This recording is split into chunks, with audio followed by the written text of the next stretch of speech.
పిల్లలు కావాలని మీ కలను నెరవేర్చుకోండి. సంప్రదించండి హెగ్డే ఫెర్టిలిటీ, హైదరాబాద్, తెలంగాణ.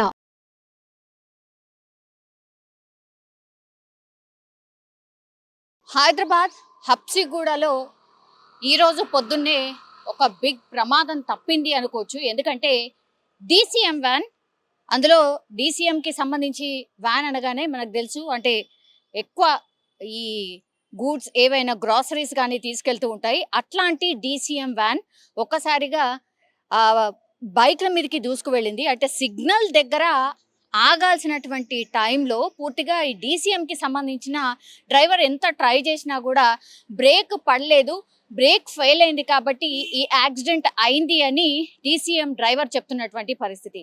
3-4 బైకులు ఈ డీసీఎం ముంగటున్నాయి. అట్లాంటిది వాళ్ళ పైనుంచి దూసుకు వెళ్ళిన పరిస్థితి. అయితే పక్కనే మనకు ఈ ఫుట్పాత్కి సంబంధించిన ఈ రైలింగ్స్ ఉంటాయి కదా, స్టీల్కి సంబంధించిన రైలింగ్స్ ఏవైతే ఉంటాయో వాటన్నిటికీ అటు పక్కకు ఇట్లా నొక్కేసుకుంటూ వాటిని రాసుకుంటూ వెళ్ళిపోయింది.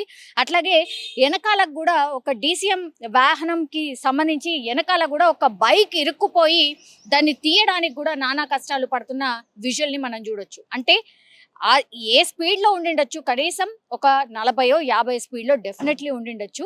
బ్రేక్ ఫెయిల్ అయిపోయింది, కంట్రోల్ కాలేదు.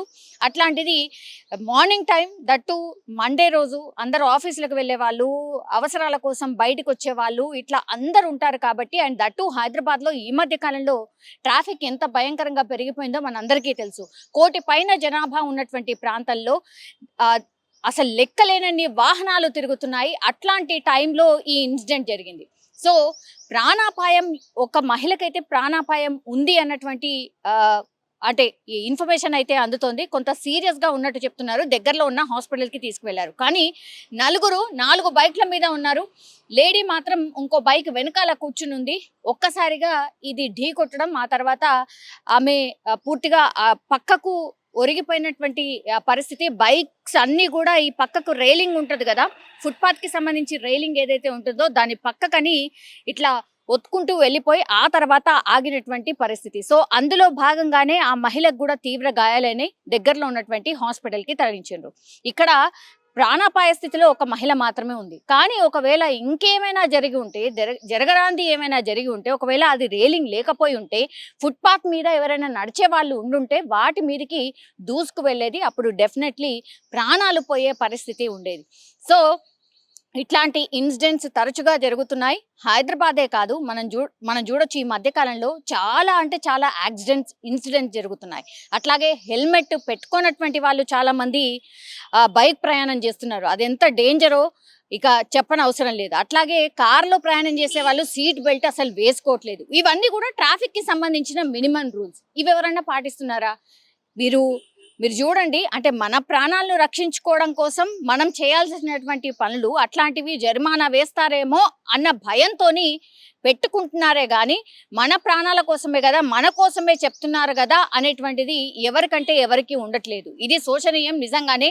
అంటే ట్రాఫిక్ రూల్స్ కావచ్చు, అట్లాగే ఈ అంటే ప్రజలకు సంబంధించిన సేఫ్టీ విషయాలు ఎన్ని చెప్పినా సరే ప్రజలు పెడచెవున పెడుతున్నారు. ఏమవుతుందిలే, పోతే పోయింది, ప్రాణంలే అన్నటువంటి ఆలోచనతో ఉన్నారా అనేటువంటిది కూడా అర్థం కాని సిచ్యువేషన్లో మనకిప్పుడు కనిపిస్తోంది. సో డ్రైవింగ్ కి సంబంధించి రూల్స్ ఇంకా కూడా కఠినతరం చేయాలి అనేది కూడా ఇంకో చర్చ నడుస్తోంది. అట్లాగే ఇట్లా యాక్సిడెంట్స్ చాలా పెద్ద ఎత్తున జరుగుతున్నాయి. సో ఫిట్నెస్ ఆఫ్ వెహికల్స్ ని కూడా, ఇట్లా పెద్ద వెహికల్స్ ఇట్లా బ్రేక్ ఫెయిల్ అయ్యి ఇట్లా మంది మీదకి దూసుకొస్తే ఎట్లా ప్రాణాలు పోతే ఇంకా ప్రాణాలు ఎవరికి తిరిగిస్తారు? కంపెన్సేషన్ కింద ఏదో ఇస్తారు కానీ మనిషి అయితే తిరిగి రాడు కదా. సో ఇట్లాంటిది కూడా చాలా మంది మాట్లాడుతున్న సిచ్యువేషన్ అయితే కనిపిస్తోంది. కానీ ఈ రోజు నిజంగా పెను ప్రమాదమే తప్పింది అనుకోవచ్చు. హబ్సిగూడలో బ్రేక్ ఫెయిల్ అయి డీసీఎం వాహనం ప్రజల మీదకి, బైకర్స్ మీదకి దూసుకు వెళ్ళింది. అందులో ఒక మహిళకైతే ఇప్పుడు కొంత క్రిటికల్గా ఉన్నటువంటి వార్తనైతే వస్తోంది. బట్ ఈ 4 బైకర్స్కి కొంతవరకు అయితే గాయాలైన సిచ్యువేషన్.